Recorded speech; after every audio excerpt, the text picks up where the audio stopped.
Sir, देश को विकास भी चाहिए, लोगों को रोजगार भी चाहिए। भारत के आर्थिक संतुलन की चुनौतियां भी हैं और पारिस्थितिकी संबंधी चिंताएं भी हैं। इन दोनों के बीच और इन ये जो बातें हैं इनके बीच एक संतुलन बनाना, एक सामंजस्य बनाना और पृथ्वी के सतत विकास और टिकाऊ विकास, इसको लेके जो चुनौतियां आज के समय में हैं, वन एवं पर्यावरण मंत्री के रूप में आप इसको किस तरह से देखते हैं? सरकार की क्या प्राथमिकताएं हैं? देखिए, जहाँ तक विकास का विषय है, माननीय प्रधानमंत्री जी के नेतृत्व में हिंदुस्तान ने दुनिया के सामने एक उदाहरण रखा है जहाँ इकोलॉजी और इकोनॉमी साथ साथ चल सकती हैं। और इसका सबसे बड़ा उदाहरण प्रधानमंत्री जी के नेतृत्व में दुनिया को दिए गए एनडीसीज हैं। भारत दुनिया के उन चुनिंदा देशों में है जिन्होंने अपने विकास के एनडीसी के लक्ष्यों को समय से पहले पूरा किया। और मैं पिछले दिनों G20 में जब गया था पर्यावरण मंत्रियों के दौर में, तो उधर UNFCCC का एक प्रेजेंटेशन हुआ था जिसमें बताया गया था कि भारत ने पिछले 10 वर्षों में रिन्यूएबल एनर्जी सौर ऊर्जा में 2.7 गीगावाट से 127 गीगावाट के निर्माण की क्षमता हासिल करी। ये जो 45 गुना रिन्यूएबल क्षेत्र में क्षमता हासिल करी, ये इस बात को दर्शाता है कि भारत जलवायु संकट में इकोलॉजी और इकोनॉमी को साथ लेकर के चल रहा है। प्रधानमंत्री जी के नेतृत्व में अंतर्राष्ट्रीय स्तर पे जो क्लाइमेट एक्शन प्रोग्राम हुए हैं वो भी इस बात को दर्शाते हैं। और हमारा देश लगातार विकसित भारत का अर्थ है कि हम टेक्नोलॉजी में उन्नयन होना चाहते हैं, हम एनर्जी सेक्टर में रिन्यूएबल को बढ़ाना चाहते हैं, हम बायोडाइवर्सिटी प्रिजर्वेशन और कंजर्वेशन के लिए काम कर रहे हैं और इस सब को लेकर के भारत तरक्की कर रहा है। पृथ्वी के समक्ष एक महत्वपूर्ण चुनौती पारिस्थितिकी संबंधी है और इसमें जो कई महत्वपूर्ण कारक आते हैं उसमें एक माइनिंग भी आता है और इससे जुड़ा एक अभियान भी अभी दिल्ली के आसपास और कई राज्यों में चल रहा है, सेव अरावली। इस पहाड़ी श्रृंखला में जो 100 मीटर से कम की पहाड़ियों का विषय है, इसको लेके एक अस्पष्टता की स्थिति बनी हुई है। अगर आप इसको थोड़ा स्पष्ट कर सकें तो। देखो, अभी जो सारा विषय है कि सुप्रीम कोर्ट के निर्णय को लेकर कुछ लोगों ने भ्रम फैलाया है। पहली बात, दिल्ली में NCR रीजन में माइनिंग ना अलाउ है, ना अलाउ हो रही है, क्लियर है। तो दिल्ली में ये विषय नहीं है। और NCR रीजन मतलब गुड़गांव, फरीदाबाद, नूह में ये नहीं है। दूसरा विषय जो है वो ये है कि अरावली में एक लंबे समय से इलीगल माइनिंग चल रही थी, पहाड़ के पहाड़ समाप्त हो रहे थे। तो सर्वोच्च न्यायालय ने माइनिंग को लेकर अरावली पर्वत और अरावली पर्वत श्रृंखला के बारे में निर्णय देने को कहा। अरावली पर्वत का सुप्रीम कोर्ट की जो एक टेक्निकल कमेटी बनी, उन्होंने निर्णय दिया कि 100 मीटर, तो लोगों को 100 मीटर का कन्फ्यूज़न हो गया। 100 मीटर का अर्थ है शिखर से लेकर धरातल तक। तो धरातल का क्या पैमाना होगा कि उस जिले में जो धरातल की सबसे नीचे की वैल्यू होगी वो धरातल में मानी जाएगी। पर सुप्रीम कोर्ट ने कहा है कि जब तक जिलों का कोई माइनिंग मैनेजमेंट प्लान नहीं बन जाता, रेस्टोरेशन प्लान नहीं बन जाता, इको सेंसिटिव विषय निर्धारित नहीं हो जाता, तो ICFRE जब तक ये नहीं करेगा और ICFRE की स्टडी के पश्चात ही अलाउ होगी, और वो भी केवल क्रिटिकल मिनरल के क्षेत्र में। तो इसमें माइनिंग को स्ट्रिक्ट किया गया है, इलीगल माइनिंग को प्रोहिबिट किया गया है।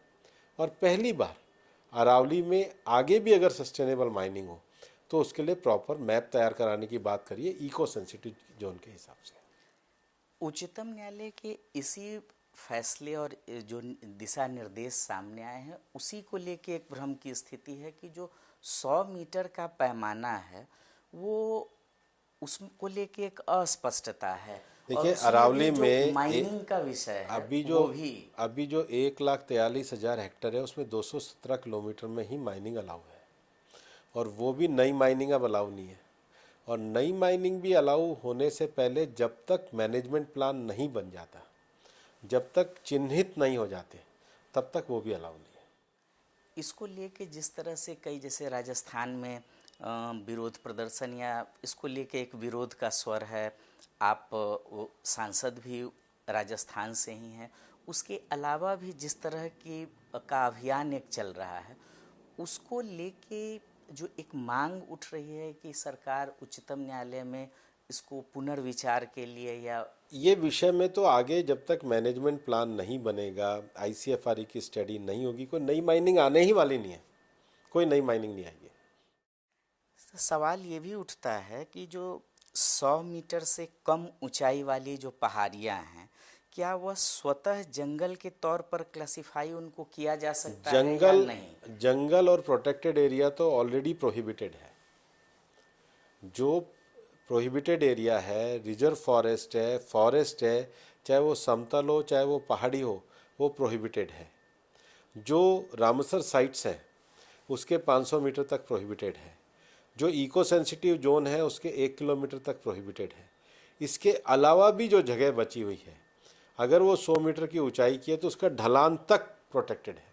और केवल ढलान तक प्रोटेक्टेड नहीं है, 200 मीटर की ऊंचाई के बीच में पर्वत श्रृंखला में आने वाली जितनी ज़मीन है वो भी प्रोहिबिटेड है। तो इसमें तो 90% एरिया अरावली का वैसे ही बाहर हो जाता है। जो अरावली श्रृंखला को लेके एक सस्टेनेबल माइनिंग मैनेजमेंट प्लान इसको तैयार करने की बात कही जा रही है, क्या इसको लेके काम शुरू हो गया है? अभी तो मामला वापस कोर्ट में ही पेंडिंग है। जैसा कोर्ट का निर्देश होगा वैसा विषय किया जाएगा। एक विषय ये भी है कि जैसे झारखंड के सारंडा के जंगलों में जिस तरह का एक योजना, जिस तरह का एक प्लान तैयार हुआ, क्या सरकार उसी तरह का कोई एक प्लान? देखिए, झारखंड में जो स्टडी करके प्लान बनाया है वो आईसीएफआर ने बनाया है और सुप्रीम कोर्ट ने आईसीएफआर के कार्य को अप्रिशिएट किया है। वो भारत सरकार की एक क्रेडिबल संस्था है, लेकिन ये कोर्ट के निर्देश आने के बाद इसको आगे बढ़ाया जाएगा। ऐसा काफ़ी लोगों का मानना है कि ब्रिटिश काल में जब दिल्ली को राजधानी बनाया गया, कोलकाता से जब दिल्ली राजधानी आई, उस समय एक ये विषय था कि एक तरफ अरावली श्रृंखला है, दूसरी तरफ यमुना है, और इससे जो नेचुरल बैलेंस जो है वो बना रहेगा। तो यमुना नदी भी है, वो भी संकट में है, और अरावली अरावली के लिए पूरी तरह की प्रतिबद्धता करता हूँ। एनसीआर रीजन में तो कोई माइनिंग होगी ही नहीं।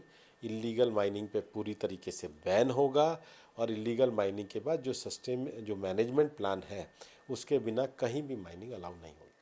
अरावली का कितना क्षेत्र है और इसमें कितने क्षेत्र में माइनिंग हो रहा है? अरावली में 1,43,000 किलोमीटर है, जिसमें केवल 0.19% 270 किलोमीटर में माइनिंग हो रहा है। आगे जब इसको पट्टे पर देने की बात है या पट्टे पर देने की बात कोई इसके व्यवसायिक उपयोग की बात होगी, सवाल ही नहीं उठता। कभी भी 2% से ज़्यादा हो ही नहीं सकता।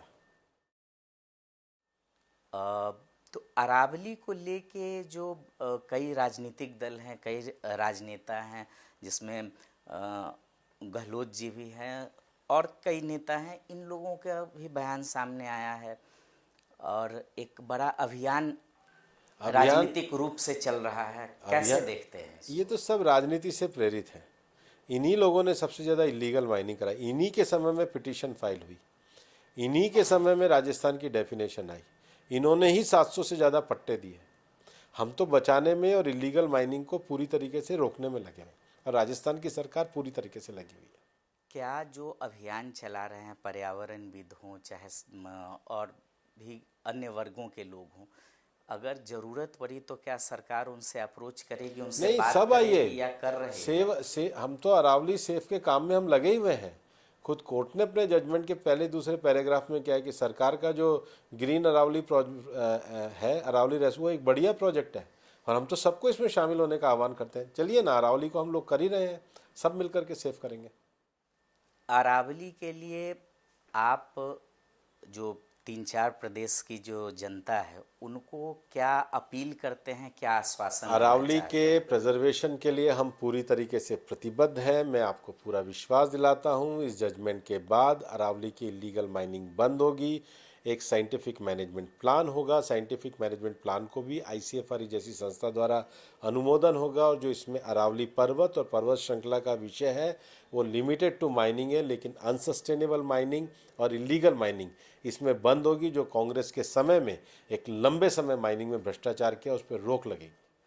सोनिया गांधी जी ने भी कुछ समय पहले एक लेख लिखा था अरावली को लेके। राजनीतिक दलों को क्या संदेश देना चाहेंगे, क्या झूठ ना कहना है? बोले, झूठ ना बोले, झूठ की राजनीति चलती नहीं है।